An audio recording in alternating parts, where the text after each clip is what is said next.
j'espère que vous allez bien. On se retrouve avec un pull moumoute, des chaussettes moumoute, tout moumoute, car je sais pas quel temps il fait chez vous, mais à l'heure où je tourne, il pleut tout le temps. Donc si vous entendez des trucs souffler, que ça tape et tout, bah c'est qu'il pleut. Et aujourd'hui, on se retrouve pour la pile à lire du Villain's Book Challenge organisé par Mira Jonchi. Je vous mets sa vidéo explicative en barre d'infos.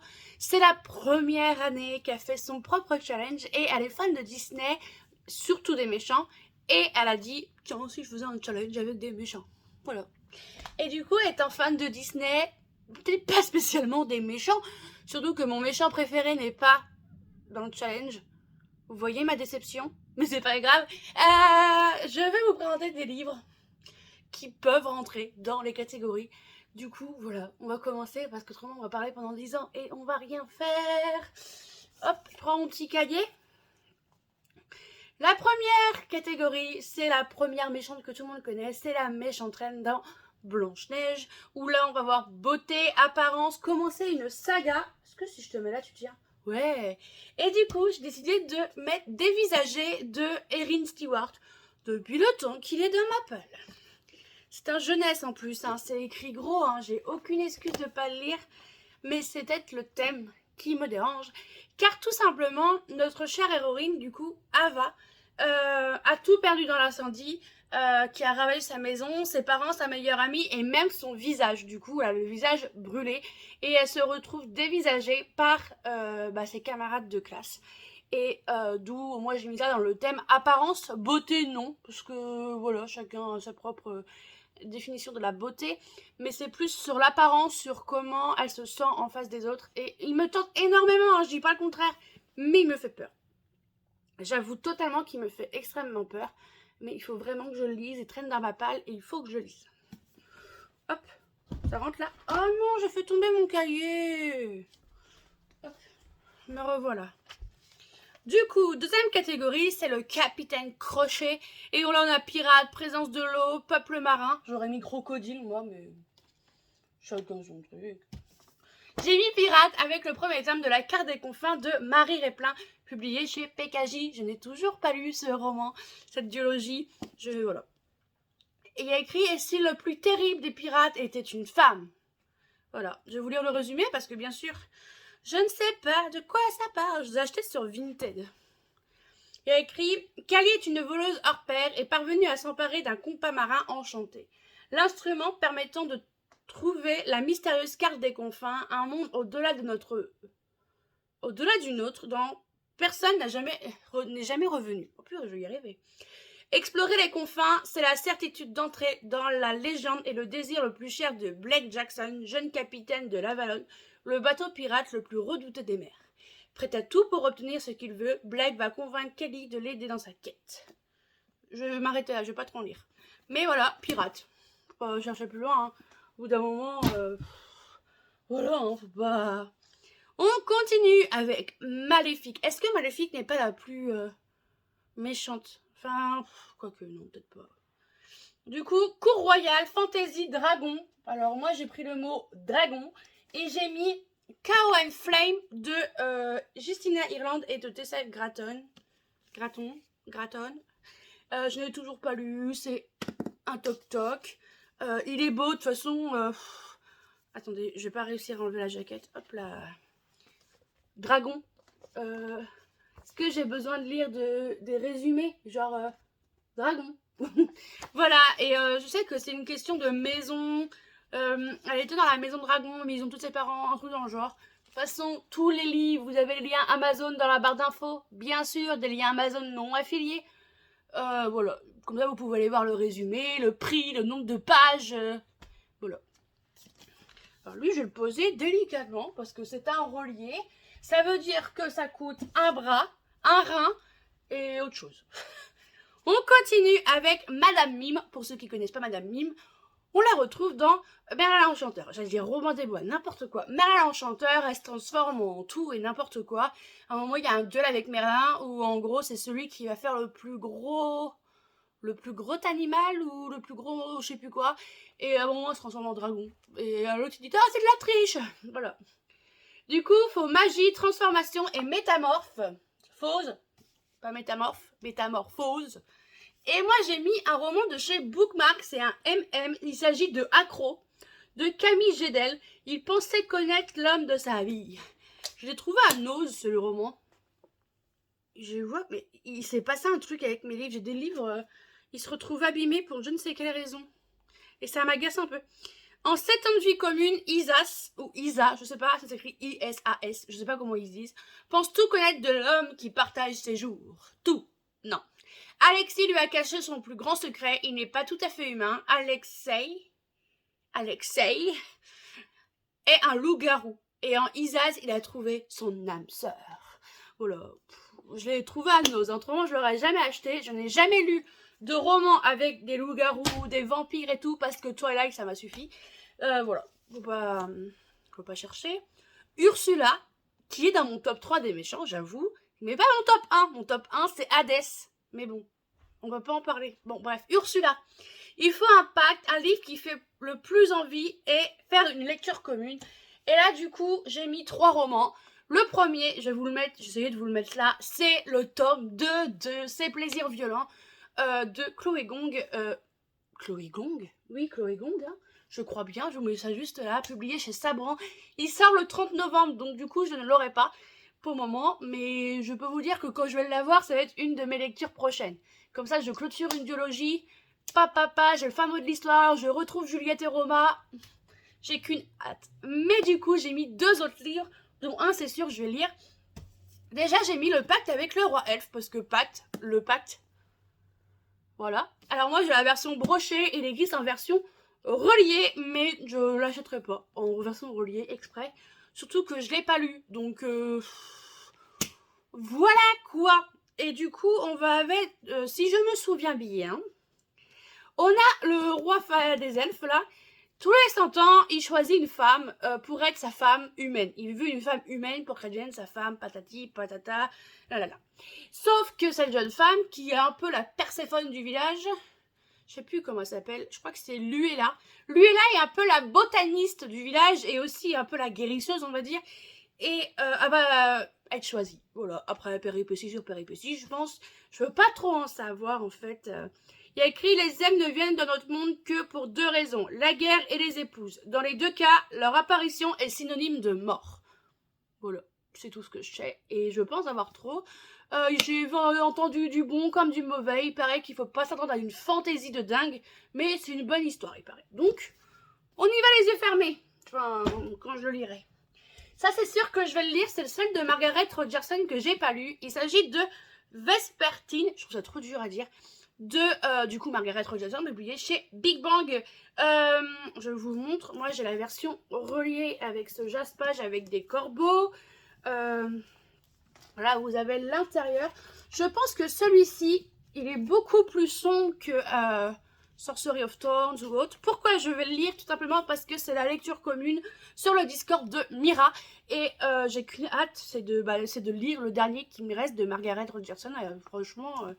Et du coup, je vais vous lire le résumé parce que je l'ai acheté à sa sortie et je me souviens plus de quoi ça parle. Clairement.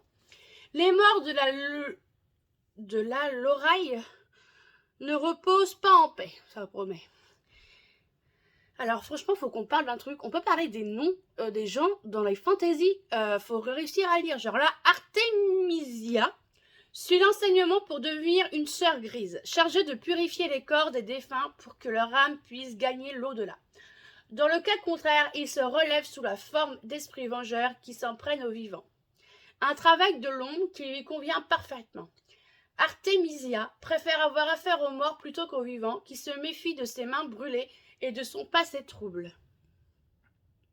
Quand son couvent est attaqué par des soldats possédés, Artemisia n'a d'autre choix que de réveiller un antique esprit emprisonné dans une relique, faire appel à d'extraordinaires pouvoirs de cet esprit, malfaisant menace de la consumer, mais le mal se répand sur la Loraille et pousse la jeune fille à remettre en question tout ce qu'on lui a enseigné.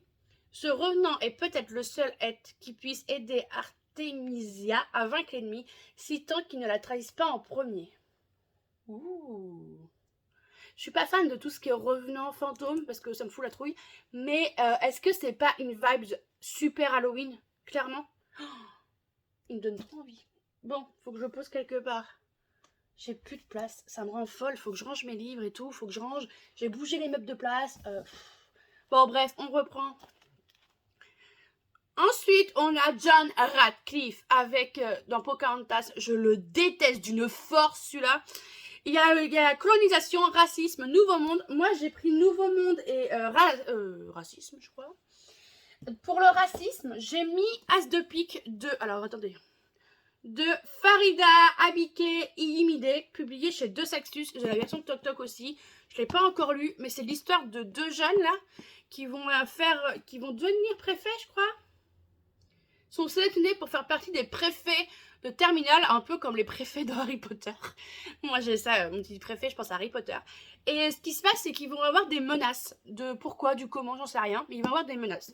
Et du coup, ils me tonnent bien, et je pense qu'il y a un rapport avec le racisme. Donc, à voir. Et pour Nouveau Monde, j'ai mis une BD, parce que c'est un livre. J'ai mis Le Monde de Milo, de Marazano et Feria. Alors, attendez, chez Dargo. Je vais vous dire qui a fait quoi, parce que c'est important. Donc, moi, j'ai le tome 1.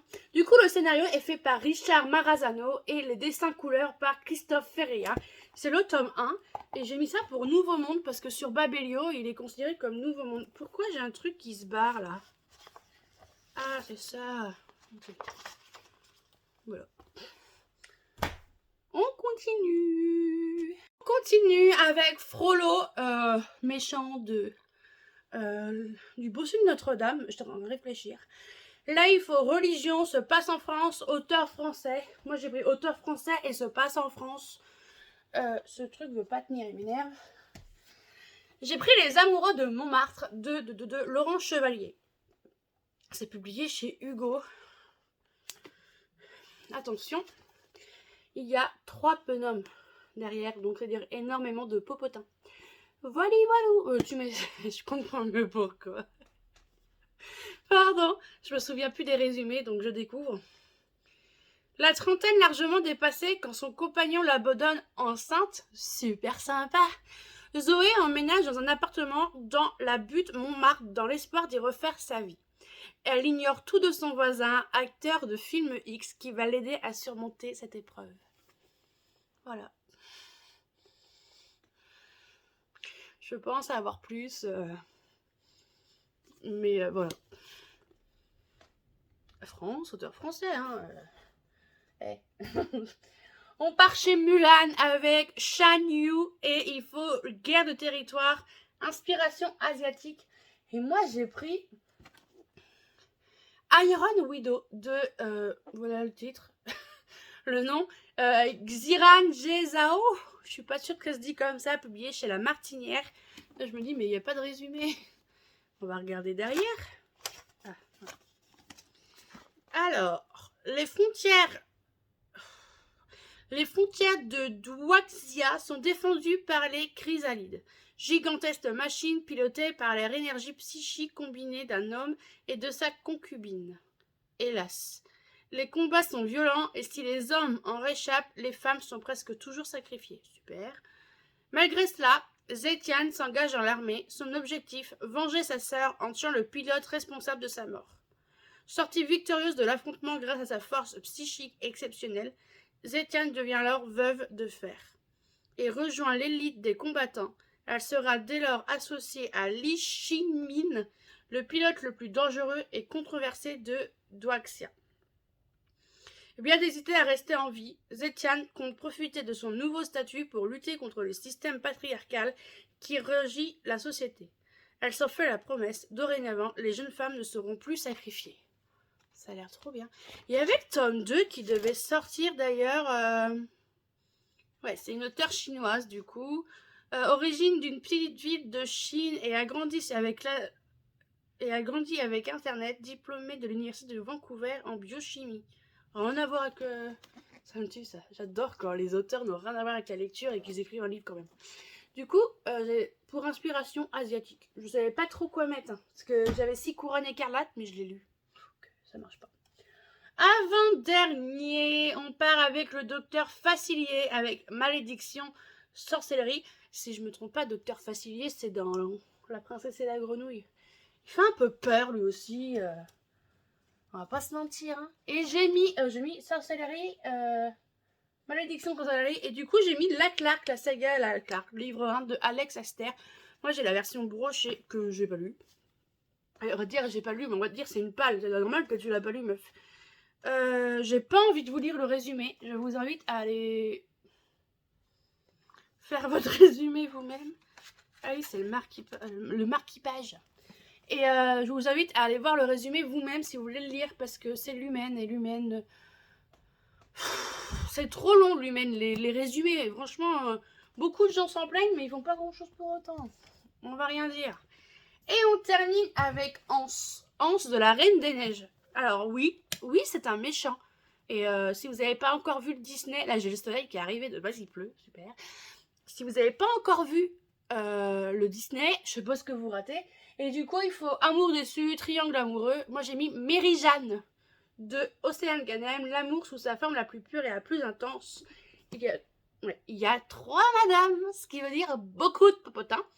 Et clairement, il y a écrit « Ola est verte de rage. En plus de s'être fait larguer par l'homme qu'elle prenait pour son meilleur ami et l'amour de sa vie, voilà qu'elle s'amourage d'une star du porno. C'est un don chez moi, pardon. Du porno de renommée internationale, une star qui est nulle autre. Attends, quoi? Que sa grand... Ok, donc son mec se tape sa sœur qui est une star du porno. Ok, bref. Ne sois pas surprise, Ola lui a-t-il lancé par-dessus son épaule en claquant la porte du petit appartement qu'il partageait depuis 6 ans, tu le savais déjà. Oh le bâtard. Pardon. Blessé, puis vexé, et après une cuite d'anthologie au vin blanc, ah oui quand même, Ola finit par admettre que oui, peut-être, elle ne comprend rien aux hommes ni au sexe. Alors, avec l'aide de ses meilleurs amis, elle échafaude une liste de 52 défis à réaliser sur 1 an pour apprendre à mieux connaître le sexe opposé et ses propres désirs. Tout ce qui lui a toujours semblé hors de portée, beaucoup trop osé pour une gentille fille dans son genre, est désormais inscrit à l'encre noire sur son carnet, mais c'était compté sur l'intervention de Saint Anderson, son sublime voisin et accessoirement le meilleur ami de son ex, un libertin patenté qui ne l'a jamais laissée indifférente, avec lequel elle partage de sombres secrets et qui n'a décidément rien d'un saint homme. La vilaine petite chenille deviendra-t-elle un joli papillon ou risque-t-elle de se brûler les ailes avant même d'avoir appris à voler? Alors, je tiens à préciser que je lis les résumés, mais que les résumés, je les oublie très vite. Voilà. Mais par contre, il est énorme. C'est un gros bébé. Mais bon, voilà pour ma balle pour le Villains Book Challenge. N'hésitez pas à me dire si vous participez, si vous avez lu certains, en me disant lis-le. Comme ça me poussera peut-être à le lire. Peut-être, hein, parce que plus on me force, moins j'ai envie. Et sur ce, je vous dis à samedi prochain pour ça sort aux poches et un collecteur. Parce que je peux vous dire que votre porte-monnaie va en prendre un coup en novembre. Et au pire, vous pouvez les rajouter à votre wishlist de Noël. Le petit Papa Noël, il peut passer tranquillou. Vous aurez des envies, beaucoup d'envies. Moi, je sais que je vais craquer énormément. Et sur ce, n'hésitez pas à mettre un commentaire avec un petit, je sais pas, un petit fond, je sais pas. Mettez un commentaire, un emoji, un truc bienveillant, bien sûr. Les trucs pas bienveillants, j'en veux pas. Un commentaire, un petit pouce en l'air parce que ça fait plaisir. Et à partager, à vous abonner, c'est toujours gratuit et ça fait plaisir. Et voilà. Je suis trop nulle pour faire les intros de fin. Bye.